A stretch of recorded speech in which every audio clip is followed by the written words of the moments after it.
좁은 문, 좁은 길이라는 제목으로 이 말씀을 나눕니다. 좁은 문, 좁은 길이라는 제목입니다. 자, 어느 날 공처가 선발대회가 딱 열렸습니다. 누가 진정한 공처가냐, 이것을 가려내는 대회였어요. 여러분, 공처가가 무슨 뜻인지는 알죠? 아내의 말에 꼼짝 못하는 사람을 이제 공처가라고 합니다. 자, 내가 진정한 공처가요 라고 자처하는 사람들이 수도 없이 몰려왔어요. 너무 많이 몰려와서 심판이 공처가를 가려내기 위해서 고민하다가 노란 깃발과 빨간 깃발을 딱 꽂아놓고 말했습니다. 여러분, 내가 진짜 공처가라고 생각하면 다 노란 깃발 앞으로 모이시기 바랍니다. 모든 사람이 노란 깃발 쪽으로 쫙 몰려갔어요. 그런데 빨간 깃발 앞에 한 사람이 딱 서 있는 거예요. 심판관이 물었습니다. 당신은 왜 혼자 빨간 깃발에 서 있습니까? 혼자 빨간 깃발에 딱 서 있던 사람이 대답하는 거예요.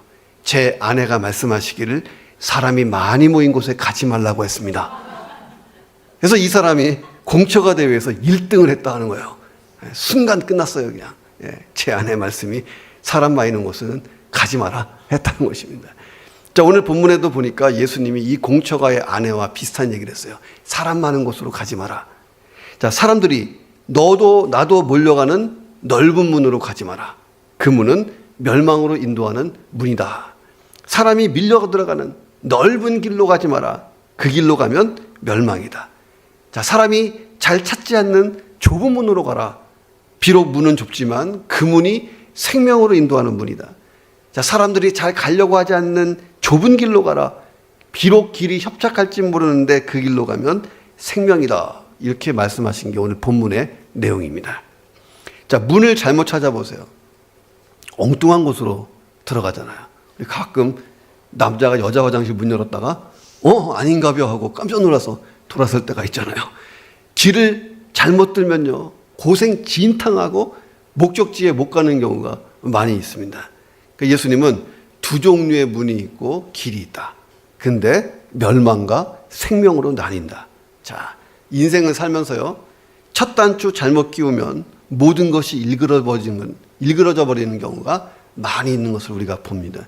방향을 잘못 잡아가지고 고생하는 사람 참 우리 주변에도 많이 있습니다. 근데 예수님 말씀하시는 거예요.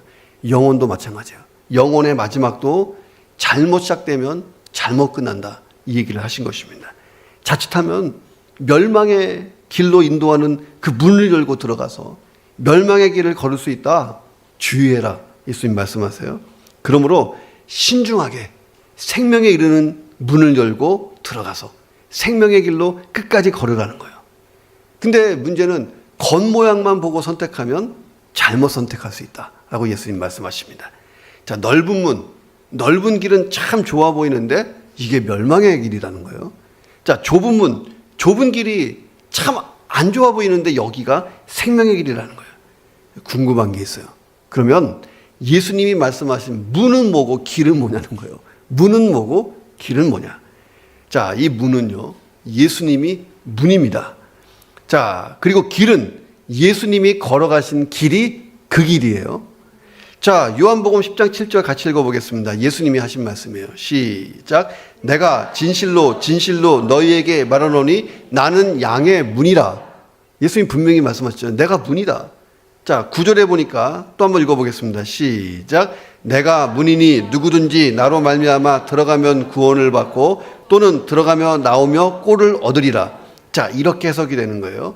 아, 예수님께로 들어가는 사람이 문을 제대로 열고 들어간 거예요. 구원받았다는 거예요. 자, 그런데 어떻게 들어가냐는 거예요. 자, 이렇게 새생명 시간에 공부한 게 뭐냐면 예수를 나의 그리스도라고 믿으면 이제 구원인 거예요. 예수가 나의 구주요, 나의 주님이십니다. 확실한 믿음의 고백이 있으면 이미 문을 열고 들어온 거예요. 내가 예수님 속에 들어간 것입니다. 그 순간 놀라운 역사가 막 일어납니다. 이게 생명의 역사예요. 나는 죄인이었는데 의인이 되어버렸어요. 죄로 인해서 하나님과 단절되고 영원히 멸망할 내가 하나님과 연결돼서 영생의 길로 갑니다. 자, 하나님 안에 있는 게 내 안으로 막 들어오는데 가장 좋은 영생, 생명의 선물이 내 안에 들어오게 돼요. 세상을 창조하고 주관하신 하나님의 자녀가 돼요. 하나님 나라 천국 시민권이 생깁니다. 천국이 내 것이 됐어요. 이게 먼 미래에 일어날 일만이 아니고 지금부터 영원히 하나님의 인도와 보호 아래 산다는 거예요. 이게 좁은 문을 열고 들어간 사람들이 받을 축복이에요. 요한복음 14장 6절에 보니까 예수님이 또 이렇게 말씀하십니다. 내가 곧 길이다. 예. 다시 말하면 예수만이 생명으로 가는 길이다. 다시 말하면 우리가 예수님이 가신 길로 가면 이게 생명의 길이다 하는 것입니다.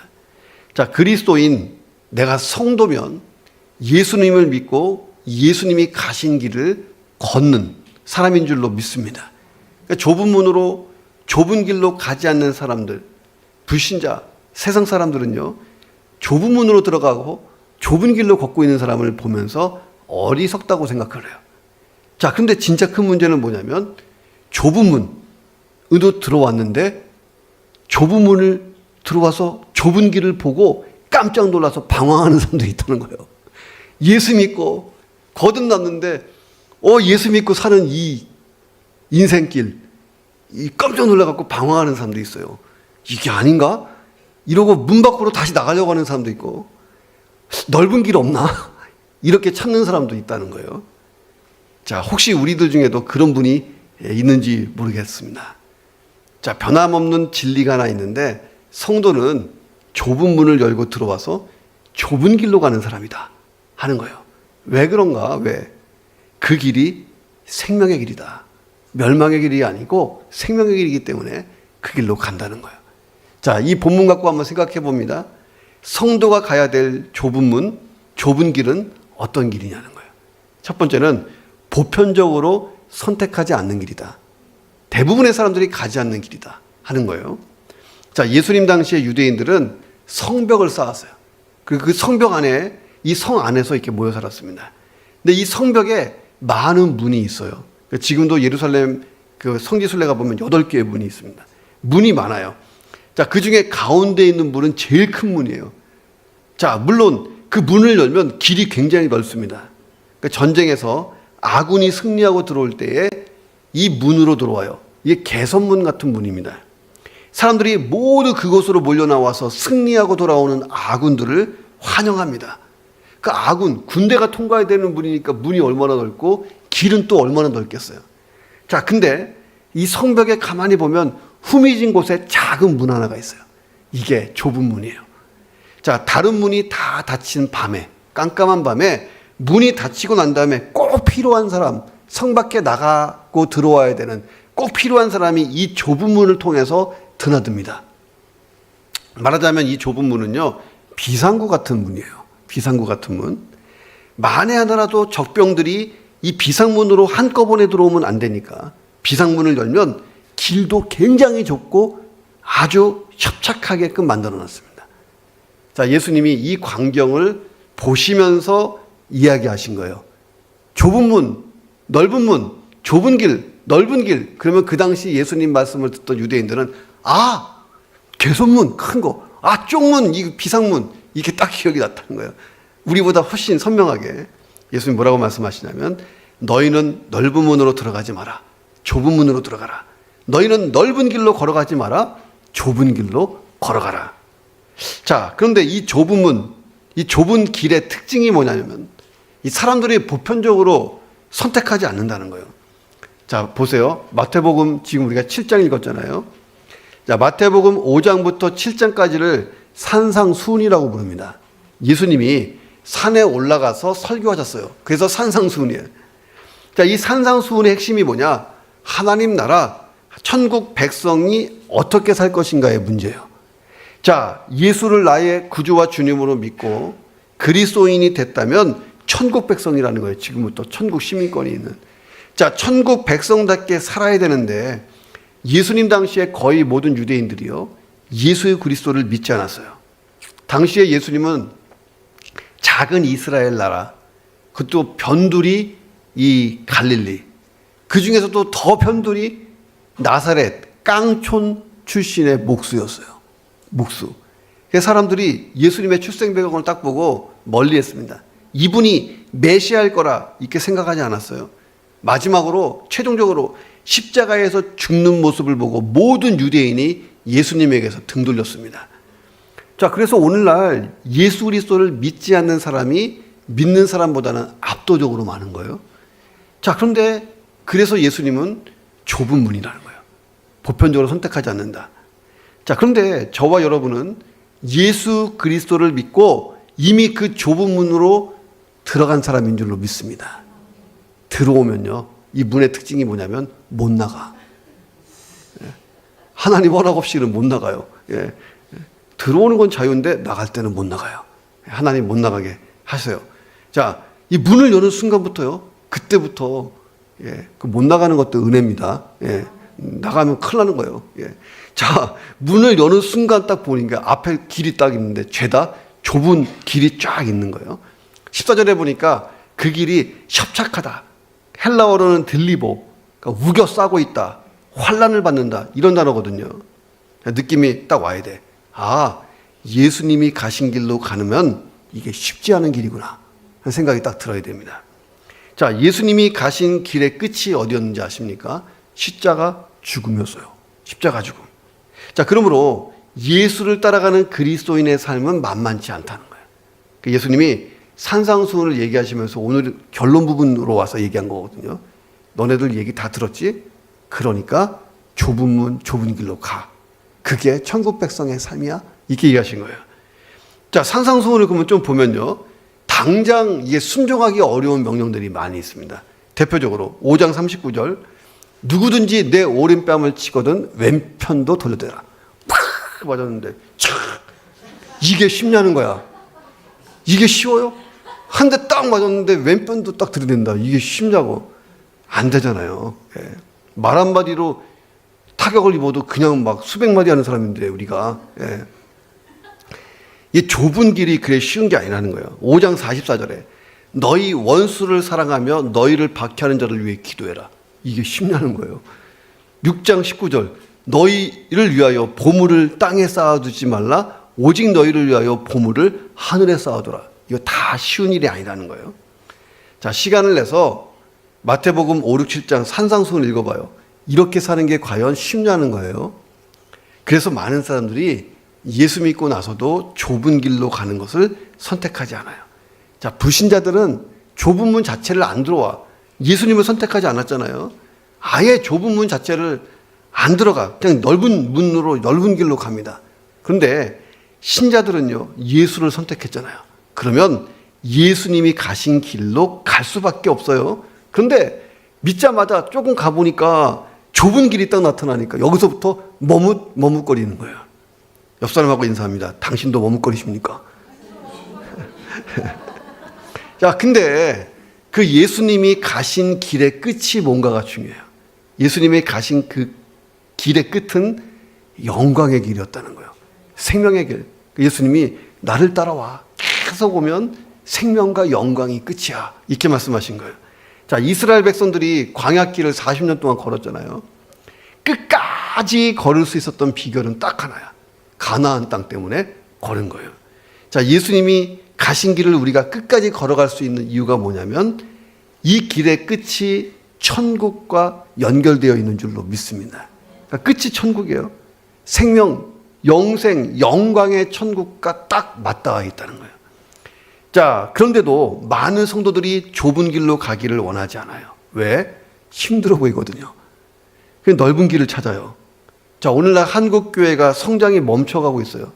그런데 빌리그레암 50주년 집회를 최근에 크게 했더라고. 어제 했는지 그제 했는지 지금 유튜브에 막 올라오고 있어요. 그러니까 1973년에 저는 그 자리에 없었어요. 뭐 그때 저는 6살이었으니까. 어마어마한 대화가 여의도 광장에서 였는데 그때 마지막 날에 110만 명이 모여서 예배드리는 역사가 있었는데 그 50주년을 하는 건데 1만 명의 성가대를 세워가지고 할렐루야를 불렀더라고. 그래서 유튜브가 한국에서 막 교인들이 저희가 보내줘가지고 봤는데 그 감격적이라고. 근데 이 50주년이 중요한 게 아니라 지금 한국교회 성장이 멈추고 있는 게 굉장히 심각한 거예요. 중요한 이유가 뭐냐? 예수 믿고 좁은 문으로 들어왔는데 자꾸 넓은 길로 가려고 그러는 거예요. 좁은 길로 안 가고. 자, 교회가 어느 정도 성장해서 자리를 잡으면요, 교인들이 그때부터 어렵고 힘들고 땀 흘리는 일은 안 하려고 합니다.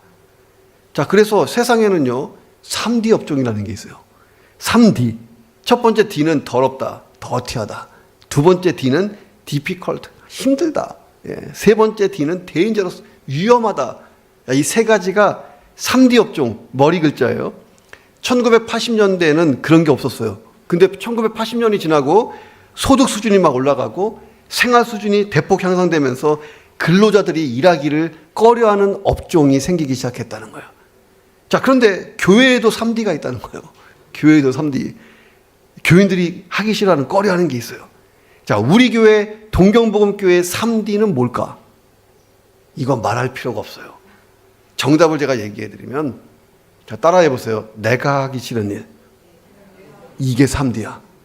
예. 오늘 아침에도 제가 딱 일찍 와서 쭉 둘러보고 있는데, 이다정 전사가 열심히 남자 화장실 청소하고 있어요. 왜? 어저께까지 청소가 안 된 거예요. 그래서 급하게 남자 화장실을 싹 청소해 놨어요. 예. 자, 이게 3D인 거예요. 이 좁은 길을 싫어하는 교인이 많으면요, 이 봉사자 찾기가 어려워지기 시작한다는 거예요. 나밖에 모르는 교인은 계속 늘어나고 너무나 개인적이고 이기적인 이 풍토가 생긴다는 거예요. 희생, 헌신, 봉사, 이게 굉장히 생소한 단어처럼 들린다는 것입니다. 근데 이 마귀가요, 예수님을 처음 시험할 때 뭐라 그랬냐면 십자가 없는 길로 가라는 거예요. 십자가 없는 메시아 길로 가자. 예. 이 돌덩이를 가지고 떡을 만들어라. 사람들이 와 하고 몰려오면 너는 그냥 메시아 되는 거다. 성전에서 그냥 확 뛰어내려라. 하나님이 쫙 천사를 보내서 바치면 한 번에 메시아 되는 거다. 나에게 절 한 번만 해라. 내가 천하만국을 다 주겠다. 막 이러면서 예수님을 시험했어요. 예수님 뭐라고 하십니까? 넓은 길을 탁 거절하십니다. 그리고 예수님이 가신 길은요, 좁은 문, 좁은 길, 십자가의 길이었어요. 그 길로 가서 마귀의 일을 깨버렸잖아요. 자, 근데 예수님이 십자가에 딱 도착했는데 예수님 편이 한 명도 없는 거예요. 싹 다 도망가고 등 돌리고. 그런데 그 십자가 위에 있을 때에 딱 한 분이 예수님 편이었어요. 누구냐면 하나님 아버지가 예수님 편이었잖아요. 신앙의 길이라는 것은요, 그래서요, 사람 보고 가는 게 아니고 환경 보고 가는 게 아니고 예수님만 보고 가는 길인 줄로 믿습니다. 우리가 부르는 찬양 중에 주님 다시 오실 때까지라는 가스펠송이 있는데 여기에 가사가 이렇게 돼 있어요. 나의 가는 이 길 끝에서 나는 주님을 보리라. 영광의 내 주님 나를 맞아주시리. 예. 제가 비행기 타고 한국에서 오는데 우리 비행기 뭐 타면 2시간 20분이면 오잖아요. 예. 제 아내를 한국에 두고 저 혼자 오는데 2시간 20분이 20시간 같이 느껴졌어요. 근데 제 아내가 집에 여기 있을 때는 애들 필요 없어요. 애들하고 빠이빠이 하고 저 혼자 올 때요, 순식간에 와요. 왜? 기다리는 사람이 있으니까. 자, 우리 신앙생활이 그런 거예요. 나의 가는 이 길 끝에 누가 있어요? 예수님이 기다리는 거예요. 이 좁은 문, 좁은 길은 그래서 예수님을 만나러 가는 길이에요. 자, 십자가의 죽음 이후에 부활하시고 승천하셔서 하나님 보좌 우편의 영광 중에 계신 예수님을 바라보고 가는 거예요. 자, 예수님께 도달하는 방법은 딱 하나밖에 없어요. 내 십자가를 지고 예수님이 가신 좁은 길을 가는 거예요. 내 십자가가 뭐냐라고 물어보면 지금 나를 통해서 예수님이 하시고 싶어하는 일이 다 내 십자가인 거예요. 자, 나의 십자가를 지고 예수님을 따라가는 일이 매우 힘들고 험한 여정이 될 수도 있습니다. 그런데 한 가지 신비한 게 있다는 거예요. 가면 갈수록 이 길은 내 힘으로 가는 길이 아니다. 이거 깨닫는 거예요. 이게 이제 신앙이 성숙하는 겁니다. 그때부터는요, 걷기가 쉬워져요. 예. 저도 목회를 짧게 7년밖에 안 해봤는데 그런 게 느껴지더라고요. 야, 이것도 내 힘으로 하는 게 아니고 주님이 하시는 거구나. 이때부터 이 목회는 쉬워지는 겁니다. 좁은 길은요, 하나님의 능력으로 걸을 수 있는 길인 줄로 믿습니다. 그러니까 좁은 길을 내가 가고자 하면 그때부터 하나님의 능력이 임하는 거예요. 자, 성경에 보면, 기독교 역사에 보면 위대한 신앙인들이 나오잖아요. 자기 힘으로 그 길을 못 갔다는 거예요. 자, 하나님이 공급하는 힘으로 걸어간 줄로 믿습니다. 자, 하늘의 능력을 받고 좁은 길을 걸어가는 성도, 가장 에이스인 거예요. 예, 찬란한 인생인 것입니다. 자, 그 길을 끝까지 잘 걸어가시기를 주님의 이름으로 축원합니다. 자, 성도가 가야 할 좁은 문, 좁은 길은 어떤 길일까? 두 번째는 상상 초월의 큰 세계가 기다리는 길입니다. 상상을 초월한 세계가 앞에 열린다는 거예요. 자, 사람들은 누구나 이상적인 세계를 막 생각해요. 이런 곳이 있었으면 좋겠다. 거기를 가고 싶어요. 서양인들은 옛날부터 꿈의 파라다이스를 마음속에 그리워했어요. 동양인들은 옛날부터 신선들의 세계라고 하는 무릉도원을 이렇게 가고 싶어 했습니다. 자, 서양인들은 이런 생각을 했어요. 지구 어디 외진 곳에 낙원이 있다. 그 낙원의 이름은 상그릴라다. 상그릴라.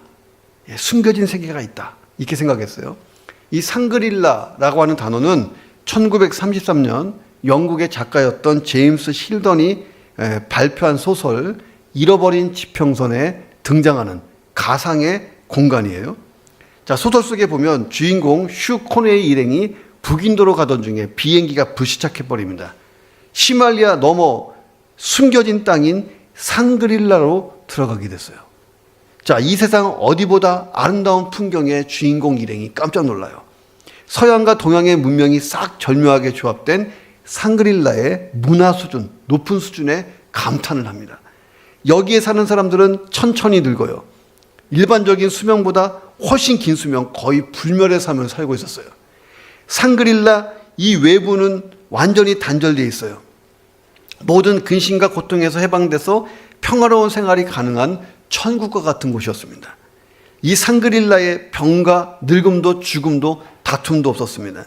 자, 이 소설과 영화로 유명해지면서 상그릴라, 이것은 지상낙원과 유토피아를 가리키는 대명사가 됐어요. 요새는 아파트 이름에 많이 있어. 상그릴라. 예. 그런데 이 소설과 영화에서 상그릴라로 가는 문이나 길이 매우 좁고 아주 위험한 것으로 나옵니다. 발견하기가 어려워요. 그 발견하고 들어갔다가 다시 나오면요, 또 못 찾아. 예. 이게 이제 상그릴라였어요. 과연 이런 곳이 지상에 있을까? 없어요. 소설과 영화 속에만 존재합니다. 자, 근데 예수님이 야, 상그릴라 같은 곳 있다. 진짜 있다. 과연 있다. 이렇게 말씀하십니다. 좁은 문을 열고 좁은 길로 들어가 봐. 그러면 상그릴라 만난다. 새로운 세계, 상상할 수 없는 큰 세계가 열린다. 자, 어떤 세계가 열릴까요? 자, 예수님이 좁은 문이에요. 그 예수님을 믿으면, 그 문을 열고 들어가면 영원한 생명이 내게 주어집니다. 더 이상 죄로 인해서 죽지 않아요. 하나님과 단절되지 않는 멸망, 단절되는 멸망도 없어요. 자, 천국, 하나님 나라가 나의 것이 됩니다. 천국 시민이 돼요. 하나님 나라의 자녀가 됐어요. 하나님의 자녀. 자, 이 좁은 문을 열고 좁은 길로 가는 사람들은 한 번 들어가서 가다가 다시 돌아가거나 넓은 문이나 길을 찾지 않습니다. 왜? 생명의 맛을 봤기 때문이에요. 저도 다시 태어나면 하나님이 하지 말라고만 안 하면 목사할 거예요. 목사보다 좋은 게 없는 거예요. 보니까 맛을 봤어, 맛을 이미. 우리는 예수 그리스도를 믿고 이미 좁은 문을 열고 들어간 사람인 줄로 믿습니다. 근데 갈 길이 굉장히 좁아 보이고 매우 협착해 보인다는 거예요. 자, 근데 이 찬송가의 가사를 꼭 기억하라는 거예요. 태산을 넘어 험곡에 가도 빛 가운데로 걸어가면 주께서 항상 지키시기로 약속한 말씀 변치 않네. 하늘의 영광, 하늘의 영광, 나의 마음속에 차고도 넘쳐 할렐루야를 심차게 불러 날마다 주를 찬양하리. 야, 이 좁은 길이 어떤 길이냐? 하늘의 영광이 내 마음속에 차고도 넘치는 길이라는 거예요. 예수님이 가신 길이에요. 자, 그런데 그런 영광은 천국에서 진짜 우리가 받아야 될 영광과 일부일 뿐이라는 거예요. 아주 일부. 더 큰 게 기다린다. 좁은 문, 좁은 길의 끝은 천국의 영광과 연결되어 있다는 거예요. 그러니까 예수님이 말씀하신 좁은 문, 좁은 길에는 신비한 게 있어요. 그건 뭐냐면 이 길로 가다 보면 전에 경험해 보지 못한 놀라운 세계가 열린다는 거예요. 자, 처음에는 좁은 길이라고 생각했는데 가다 보니까 갈수록 넓어져요. 야, 어둡고 칙칙한 길이라고 생각했는데 갈수록 밝고 영광스러운 길이 된다는 거예요. 자, 예수 믿고 천국 가는 길, 이 인생길은요 결코 고생길이 아니라는 거예요. 사람들이 좁은 문으로 들어가라 그러면 뭐부터 생각하냐면 고난을 받는다. 이렇게 생각해요. 이렇게 생각해. 좁은 문은 이코르 고난의 길이다 라고 등식을 누군가가 만들었어요. 혼내줘야 돼. 왜냐하면 예수님이 그렇게 말한 적 없어요. 가끔 목사님들도 그래. 좁은 길은 고난의 길입니다. 아니요, 예수님이 그렇게 말한 적 없잖아요. 좁은 문을 뭐라고 얘기하셨냐면 생명으로 인도하는 문, 생명길이라고 얘기했지 고생길이라고 예수님이 말한 적 없습니다. 저도 일본에 올 때 좁은 문, 좁은 길로 가라고 분명히 말씀을 들었거든요. 아내랑 기도하면서 좁은 문, 좁은 길이 뭐야? 그래서 이제 일본을 선택하게 된 거예요. 아무도 안 가려고 그랬어요. 무섭다고 뭐하다고 아무도 안 가. 근데 가라 그러니까 왔는데 갈 때 우리 목사님들이 저를 축복하면서 목사님 고생 많겠네요. 어쨌네요. 뭐 불모지 일본 땅 막 얘기하는데 와서 7년 지냈는데요. 새로운 세계가 열렸잖아. 이전에 경험해 보지 못한 새로운 세계, 은혜의 세계가 열렸다는 거예요. 지금 저를 얼마나 부러워하는지 몰라요. 이번 딱 모이니까 우리 교회가 제일 좋더라고. 다 부러워요. 자, 이 문을 넘었으면 좁은 문을 딱 열고 들어가면요. 나도 생각지 못한 하나님의 은혜의 세계가 열려버린다는 거예요. 가면 갈수록 넓고 가면 갈수록 찬란하다는 거예요. 처음은 참 협착해 보이는데 문제는 뭐냐면 문 열자마자 지레 겁먹고 안 걸으니까 그래. 주저앉아 있어. 몇 년, 한 10년 넘게도 막 주저앉아 있으면 안 나타나요. 가야 돼. 자, 예수 믿고 천국을 향해 가는 이 인생길은요, 좁은 길이에요. 근데 내 힘으로 걷는 게 아니라는 거예요. 나를 창조하신 하나님, 나를 구원해 주신 하나님, 나를 인도하시는 그 하나님의 능력받고 걷는 길인 줄로 믿습니다. 자, 가장 선하고 좋은 것을 주시는 하나님, 그분의 계획과 섭리 속에서 걸어가는 거예요. 그래서 가는 길마다 만나는 무슨 고통, 환난 이런 게 있어도 두려워하거나 낙심하지 않는 거예요. 자, 마귀가 악한 영들이 와서 막 시험하고 괴롭혀도 흔들리지 않아요. 왜? 나는 하나님의 주권과 권세 아래 있다. 이게 확신되기 때문입니다. 자, 그런데 사람들은 소리치는 거예요. 여보시오, 그 좁은 길에서 빨리 나오시오. 왜 고생하고 있어?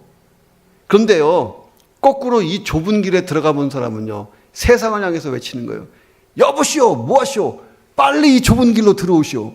자, 여러분이 어느 쪽인가 생각해 보세요. 어서 들어오시오, 이 좋은 길에. 어서 나오시오, 뭐하고 있어? 자, 서로 이렇게 얘기한다는 거예요. 자, 이 말이 이해가 되냐는 거예요. 자, 하나님의 능력으로 애굽의 종살이에서 이스라엘이 해방됐어요. 전부 다 광야로 나왔습니다. 딱 나왔더니 힘든 광야길이 쫙 놓여 있습니다. 근데 이 광야길이 참 좁은 길이거든요. 애굽을 박차고 나왔잖아요.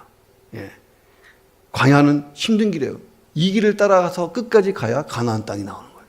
그런데 들어오자마자 힘들다고 생각했는데 걷다 보니까 이 길이 참 쉽고 넓고 너무 화려한 길이에요.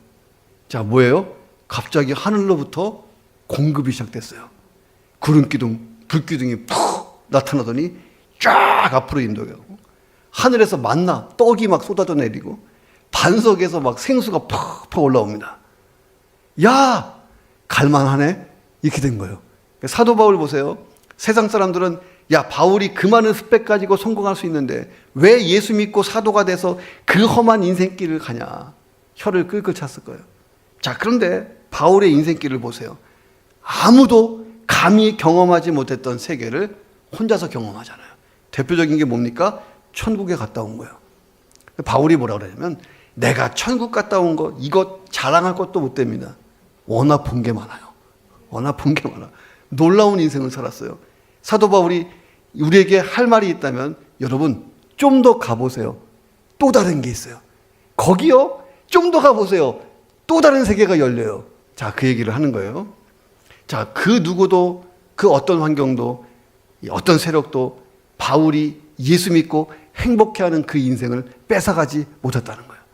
바울의 마지막이 어디였습니까? 차가운 감옥이었어요. 그럼에도 불구하고 그는 행복했어요. 왜? 천국에서 두 팔을 확 벌리고 상 주려고 기다리는 예수 그리스도를 본 줄로 믿습니다. 자, 그 예수님을 바라보고 있었어요. 자, 우리도요, 가던 길, 좁은 길을 계속 가면 하늘의 영광이 내 마음에 가득 넘치는 줄로 믿습니다.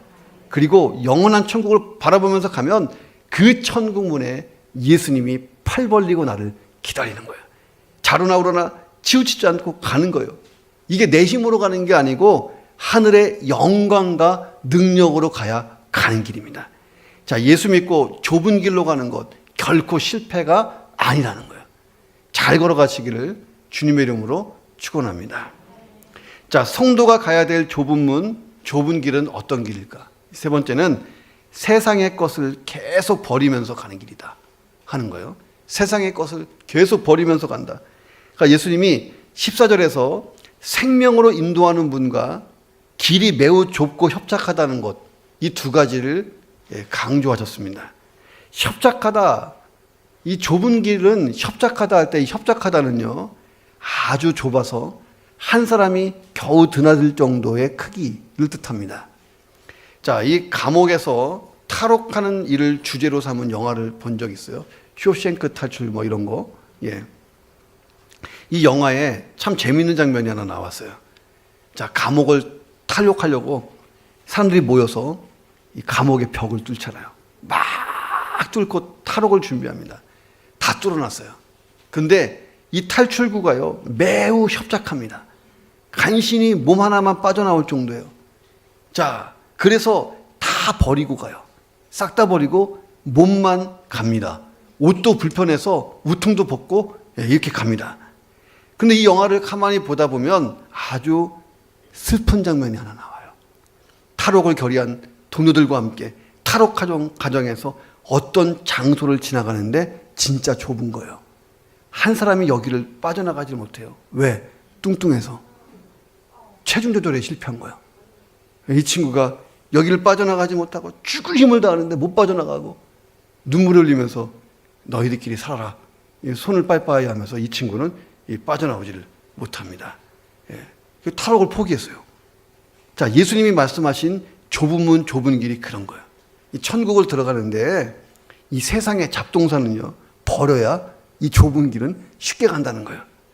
자, 왜냐면 가다 보면요, 가끔 좁은 통로가 나오거든요. 그때마다 좀 필요 없는 것은 버려야 돼요. 이 말씀이 이해가 되시면, 야, 이건 신앙의 고수예요, 고수. 자, 마태복음 19장에 보면 제가 이제 쉽게 얘기할게요. 영생을 얻고 싶은 청년이 있었어요. 나 영생 얻고 싶다. 천국 가고 싶다. 그래서 이 부자 청년이 예수님을 만나러 왔어요. 이런저런 얘기를 했는데 핵심은 뭐냐면 저 천국 가고 싶어요. 어떻게 하면 천국 갈 수 있어요? 어떻게 하면 영생을 얻을 수 있어요? 어떻게 하면 하나님께로 나아갈 수 있어요? 이렇게 질문을 했어요. 예수님이 생뚱맞게 대답하셨습니다. 19장 1절에 보면 이렇게 돼 있어요. 너의 소유를 팔아서 가난한 자들에게 줘라. 그리하면 하늘에서 보화가 내게 있으리라. 그리고 와서 나를 따르라. 예수님 이 말은 뭐냐면 좁은 길로 가라는 거예요. 좁은 길로 가려면 너의 소유를 팔아서 가난한 자들에게 주라는 거예요. 그러면 두 가지를 만나게 될 거다. 하나는 하늘의 보화, 또 하나는 나를 따라오게 된다는 거예요. 지금 이 청년에게 놀라운 세계가 딱 열리기 직전이에요. 예. 자, 버릴 수만 있다면 예수의 제자가 되는 거예요. 버릴 수만 있다면 하늘의 보화를 얻어요. 예, 하늘의 보화가 영생, 천국이잖아요. 더구나 버리면 더 큰 것을 줘요. 땅의 게 아니고 하늘의 보화를 준다는 거예요. 자, 근데 어떻게 됐습니까? 그 다음 22절에 보면 그 청년이 재물이 많으므로 이 말씀을 듣고 근심하며 가니라. 좁은 길을 못 갔어요. 예. 자, 생각해 봅니다. 좁은 문, 좁은 길로 가려면 이 청년처럼 내 모든 것을 다 버려야 되는가? 자, 이 질문은요, 맞기도 하고 틀리기도 하다는 거예요. 자, 여러분 그 비행기 탑승 전에 보안 검색대를 지나잖아요. 짐을 체크합니다. 그때 비행기 탑승에 허용되지 않는 모든 소지품은요, 가차없이 뺏겨요. 아무리 호소해도 안 돼. 진짜 피도 눈물도 없는 곳이 거기야. 뺏기면 끝이야. 예, 마찬가지예요. 천국에 들어갈 때에 천국에서 인정되지 않는 것들은요, 다 버려야 된다는 거예요. 근데 기왕에 버릴 거면 지혜롭게 버리라는 거예요. 지혜롭게. 예수님이 지혜롭게 버리라고 부자 청년에게 말한 거예요. 왜? 뭐라고? 하늘의 보화로 바꿔놓으라는 거예요. 그 얘기를 지금 예수님이 하신 거예요. 그러니까 예수님이 산상순에서 하신 말씀이 있습니다. 마태복음 6장 20절에 오직 너희를 위하여 보물을 하늘에 쌓아두라. 거기에는 좀이나 동록이 해치지 못한다. 도둑이 구멍을 뚫고 오지도 못한다. 도둑질도 못한다. 자, 코로나가 지나갔어. 코로나 지난 다음에 사람들이 어디에 관심이 많냐면 안전자산에 훨씬 더 관심이 많습니다. 경기가 침체가 되면 사람들은 안전자산을 찾아요. 그래서 자기 돈을 전부 다 달러로 바꿔, 유로로 바꿔, 그리고 엔화로 바꿔. 옛날에 엔화가 세 번째였는데 요새 좀 쳐졌어. 다시 올라갈 거예요. 예. 스위스 비밀계좌에다가 안전한 은행에 막 넣어둡니다. 아니면 믿을 수 있는 회사의 주식을 사거나 국가의 채권들을 사기 시작해요. 야, 근데도 불구하고 우리 예배 전에 아까 지진 왔잖아. 천재지변이 나니까 야, 이러다가 은행 무너지면 어떡하나. 안전한 자산도 은행도 못 믿겠다. 뭐니 해도 금이다. 그래서 요새 금값이 제일 비싸요. 금덩이로 바꿔다가 집에다가 묻어두는 거예요. 자, 그런데 그 어떤 방식으로 안전자산을 확보해도 이게 도루묵 헛수고다. 왜 그러냐? 땅에다가 쌓아둔 거기 때문에 불안한 거예요. 이 땅은요, 영원한 장소가 아니에요. 주님이 재림하시는 날 땅은 다 체질상 녹아버리고 다시 만들어집니다. 우리 그 주판해봐, 주산. 떨고 다시 놓기를 드르륵 다 지워지는 거예요. 거기 어기고 조고 필요 없어. 다다다다 쫙 떨고 다시 놓기를, 그럼 다시 0이야. 예. 이제 떨고 다시 놓는 게 예수님 오시는 때, 내가 죽어 하나님 앞에 가는 심판의 때라는 거예요. 그 예수님이 가장 안전한 장소를 힌트를 줬어요. 뭐냐면 하늘입니다. 가장 안전한 장소가 하늘이다. 그럼 어떻게 하면 돼요? 하늘에서 통용되는 지폐로 바꿔놓으면 되는 거예요. 하늘에서 통용되는 걸로 바꿔놓으면 되는 거잖아요. 자, 여기서의 자산, 그러면 꼭 돈이라고만 생각해요. 보이지 않는 것도 자산이에요. 나의 힘, 내 시간, 내 재능, 내 언어, 내 생각, 내 사랑, 나의 건강, 이게 다 나에게 있는 모든 재료가 다 바꿀 수 있는 재료들이에요. 자, 어저께는 한 형제가 우리 교회 중고등부 학생들 2명을 과외시켜줬어요. 이 친구한테 과외받기 쉽지 않아요. 수재였거든요. 근데 과외를 받고 어떠냐 그랬더니 애들이 얼굴이 막 한방이 됐어요. 아, 진짜 잘한다. 앞으로 좋은 길이 열릴 거예요. 왜냐하면 자기 재능을 지금 기부했잖아요. 자, 그 나라까지 가지고 갈 수 있는 것에 가치를 두고 사는 거예요. 자, 재밌는 것은 눈에 보이고 손에 잡히는 것은 천국에 하나도 못 갖고 가. 그런데 우리가 행했던 사랑, 희생, 섬김, 봉사, 나누어 준 것, 이게 몽땅 다 천국까지 간다는 거예요. 참 재밌잖아요.